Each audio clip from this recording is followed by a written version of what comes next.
this isn't just about when you meet somebody in person for the first time. It's also about emails that you send, or when the person first comes to visit your website. Sometimes your ad is the perfect intro, and then when they land on your website, the elevator pitch of that isn't so strong. So what can we do to make those moments meaningful? Because our time is valuable. Many of you know her as the founder of the Draw Shop that makes whiteboard animation videos, and most importantly, helps businesses make their message crystal clear. In 2006, Summer had just got divorced and sold a successful internet marketing company that she owned with her husband at the time. Before starting the Draw Shop just a few years later, Summer continued her copywriting skills from the business she sold and started writing for popular infomercials, services, and products, which led her to ghostwriting for many New York Times bestselling authors. It was this experience that shed some serious light on how people were sharing their content. Many entrepreneurs and businesses were leaving money on the table for one simple reason. People didn't understand what they did and how they would make their customers' lives better. It was the mission of the Draw Shop to help businesses craft the most important messages and communicate them in a way that was impossible to misunderstand and would get people to pay attention and take action. Summer and her team work with companies like Uber, Twitter, United Nations, Lockheed Martin, Netflix, and more to communicate the most important messages both internally to their teams and to their audiences. Today, Summer is here to bring back the elevator pitch and show you why it's still important and how to create a kick-ass statement that will get people hooked on your offering and how you should use it. Her title is Your Elevator Pitch, a single statement for your business that compels prospects to respond right away. Take it away, Summer. Thank you. Okay, sharing my screen here. Let's see. Move that away. All right. Can you see everything? I can see it. All right. That's awesome. good. All right. I just have to say really quickly, Dino, that was amazing. Okay. So the last meeting in March, I don't know how many of you were able to see it. If you haven't, watch it. Clay did a really awesome presentation on your perfect intro. And it was about 3 to 4 words that you say immediately when somebody asks, what do you do? And he also talked about the elevator pitch. And he told the background story about the elevator pitch, which was super cool and fascinating. But he talked about how bad they were and how we should just get rid of them. And I agree that most elevator pitches are pretty terrible. But I also think that we don't need to get rid of it. We just need to reinvent it. And here's why. I think it's your opportunity after the perfect intro to tell people a little bit more about the problem you solve, how you solve it, and how it's going to make your customers or your prospects' life better. And if you can do this in less than 30 seconds, then it's the awesome tagline to the headline being your perfect intro. So if the goal of these 10-minute talks is to have some insight that has a $250,000 value to it, then I believe that if done correctly, your elevator pitch can actually do multiples of that. So today I want to teach you a super fast, super simple formula that just works when it comes to pitching what you do. So I think a lot of us have seen these responses at least once in your life when you're talking about something or somebody asks you, what do you do? And maybe you've even introed with the perfect pitch and they want to learn more. And that's where you maybe start to go into a whole bunch of different things and you start to get some blank stares. Or maybe you see them checking their phone and they're like, looking for something a little bit more entertaining than what you're saying. Maybe that's the look you're getting. You might even know that feeling yourself when people do that to you and start rambling on about things. And here's the thing. Even though what you're sharing might actually be interesting, at that moment, people aren't really caring about how long you've been in business, or if it's family owned or not, or how you came up with the idea, or how you and your business partner met, or how great your customer service is. It's not to say that they're not going to care, they just don't care yet. You haven't really earned that level of caring. Hey, I hope you're enjoying this video, and I want to let you know that I have a new book that's come out, and if you'd like to get it absolutely free, there's a link below in the description, or you can wait till the end of this video, or you can simply go to joesfreebook.com and you can get a copy there. So at this point, What people really, really care about is the potential for you two to collaborate.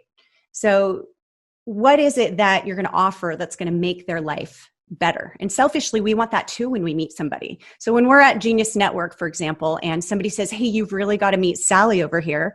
Well, you have this hope inside of you. You're like, great, I want to meet Sally. What's the reason behind me meeting Sally? So you're really hoping that Sally's going to offer something to you that's going to be meaningful. So this isn't just about when you meet somebody in person for the first time. It's also about emails that you send, or when the person first comes to visit your website. Sometimes your ad is the perfect intro, and then when they land on your website, the elevator pitch of that isn't so strong. So what can we do to make those moments meaningful? Because our time is valuable.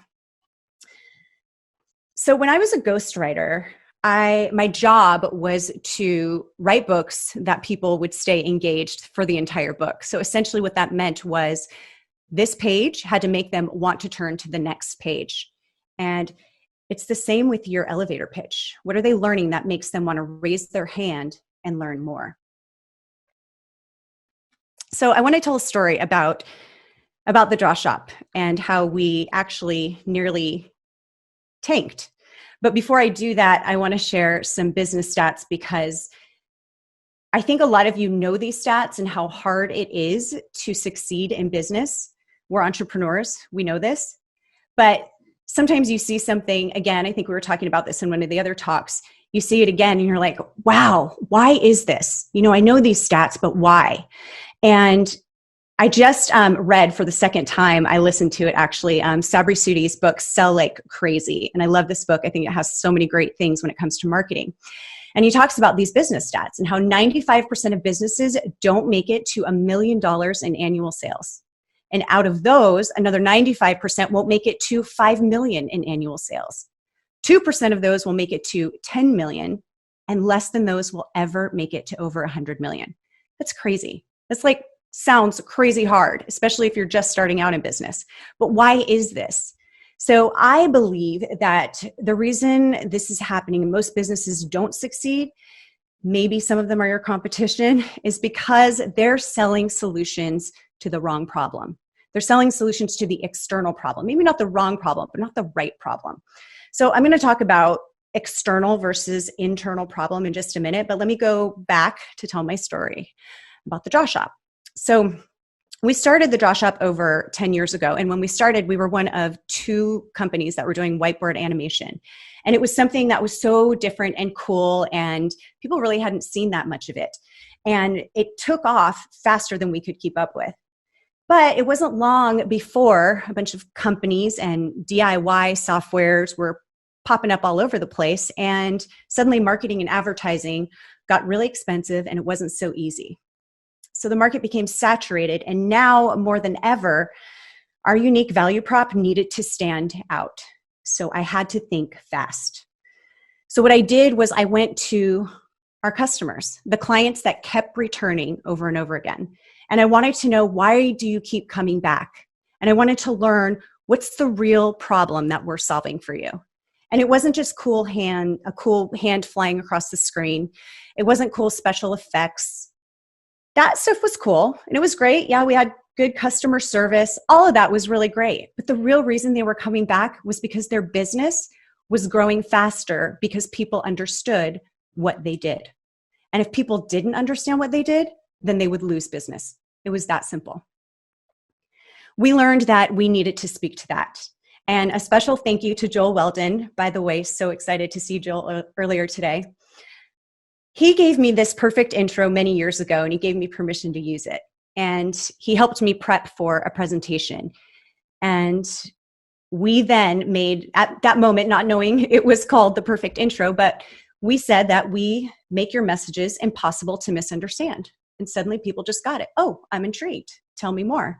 And once we changed the way we spoke to our prospects, it was like the Phoenix Rising. No kidding. I mean, we changed the way that we started our marketing to people, our ads, our emails. And I know one thing, if we had continued to market like our competitors were doing at the time with cool video and rock bottom prices, we definitely would have tanked.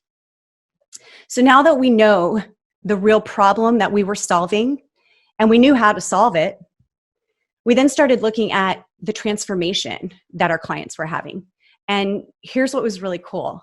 People like product marketing managers of companies were so excited because they were like the hero of their company. They found this solution that got their customers to understand what they did.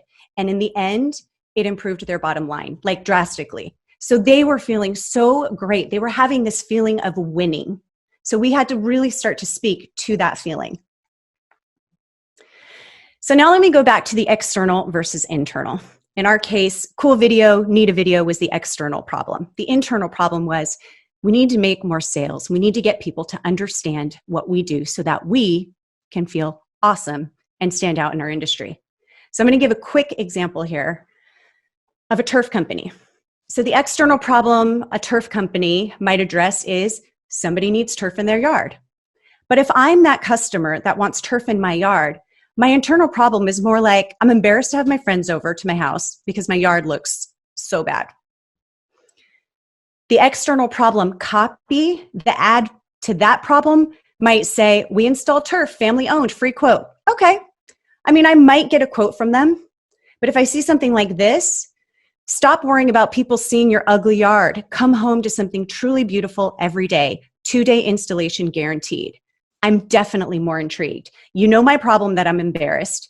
You have a solution that's going to happen within 2 days. And you've just illustrated that feeling of me getting to come home and feeling happy because my home feels beautiful. The problem, the solution, the transformation. That's what an elevator pitch needs to hit. So let's look at a few not so great elevator pitches. And these are totally made up, but I have a feeling that you've heard these before, or you might even be guilty of doing it yourself way long ago. Who knows? But another thing to really think about is your team. Are they saying something like this when they represent your company? So things like, hey, what do you do? Oh, I dabble in a lot of stuff, mostly business. I do all kinds of marketing. So if you need anything, I'm your gal. Or, so we do a little bit of everything at our company. So really, we've learned nothing, and nothing has been intriguing. And so we definitely want to look at our phone or see who else we can meet. So now let's look at something that could be some good examples. And so what I did is I took some of our favorite Genius Network members, even though you're all the favorites, but I just took a few and put together some elevator pitches that might work for them. So let's look at Joel. The problem Joel is solving. Many entrepreneurs struggle to speak on stage with confidence. Solution, I created a powerful marketing framework called the Ultimate Speaking System. Transformation. When speakers are prepared, they speak with confidence and are positioned as a powerful leader in their industry. Let's look at Joe. High-profile entrepreneurs can feel alone and misunderstood. I've created a safe, collaborative community that brings together the world's brightest industry transformers and leaders so that entrepreneurs can tap into relevant wisdom and strategies to grow their business and experience their best life. Jim Dew.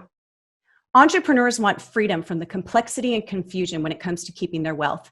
We make wealth management simple and effective so that the entrepreneur can feel taken care of, not have to worry, and say yes to life. Nick Sonnenberg. Busy entrepreneurs and executives have so many ideas that they never execute on. I created an on-demand team of highly skilled vetted professionals that can significantly grow your business and execute on those ideas in as few steps as possible. When entrepreneurs and executives take loads off their plate, they get to enjoy more meaningful time and an optimized life. And then here's the draw shops. Businesses struggle communicating what they do. We use a proven formula to create content that converts and makes you impossible to misunderstand so that you can engage your audience, attract more customers, and stand out as the best in your industry. And of course, because we do what we do, we had to make a cool infographic for it. So these can be used not only in a pitch when you first meet somebody, but these are things you can use on your bios, your social media, presentations, webinars, and you might use something different for a webinar. Every service can have a different pitch as long as you're answering those questions. And remember, here's the goal.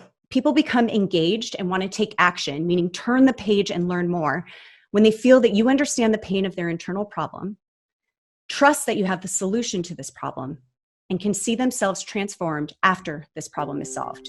Okay, I hope you found that video awesome and useful. So if you want to get a free copy of my book, I want you to click here. And if you want to watch some more videos that'll be useful and awesome, click here. Go ahead. They're over here. Do it now. Come on. Thank you. Watch them.